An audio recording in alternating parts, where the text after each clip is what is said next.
James W. Falcon coming right back to you with more in this series of inspirational management. I'm thrilled to be able to share this concept and process with you. And I want to pick up where I left off as I was talking about being familiar with the flow. I mentioned on the very last segment that if inspiration were a person, she or he would have some definite, unique personality traits, some nuances about her or his delivery. And it's important that we get to know him or her so that we understand how that presentation happens, the order at which it happens, and so forth.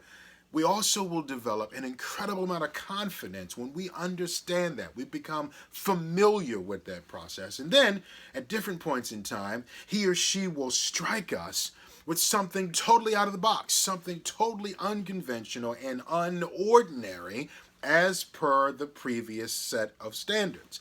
In either case, there's a familiarity that must take place as we have to work for that. In the last segment, I talked about that sometimes as a poet, I may get a series of words separately from a series of beats or a particular rhythm as to how a poem should be delivered.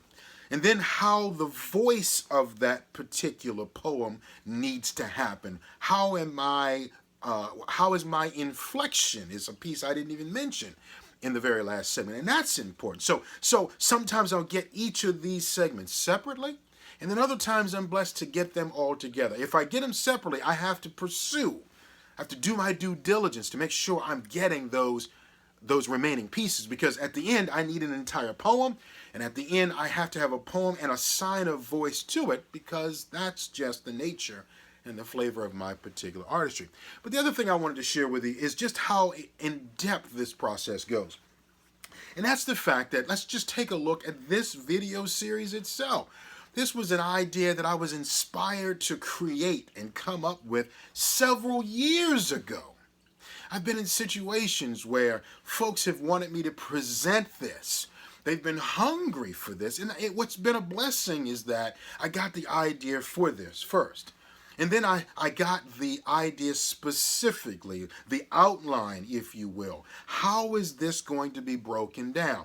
And then it was even given to me by divine inspiration, I truly believe, for selecting which social medium this is going to be delivered on. And even down to what I'm going to wear and in what setting, with what lighting am I going to use to be able to make this process be deliverable and come across as successfully and as polished as possible based on who I am as a person.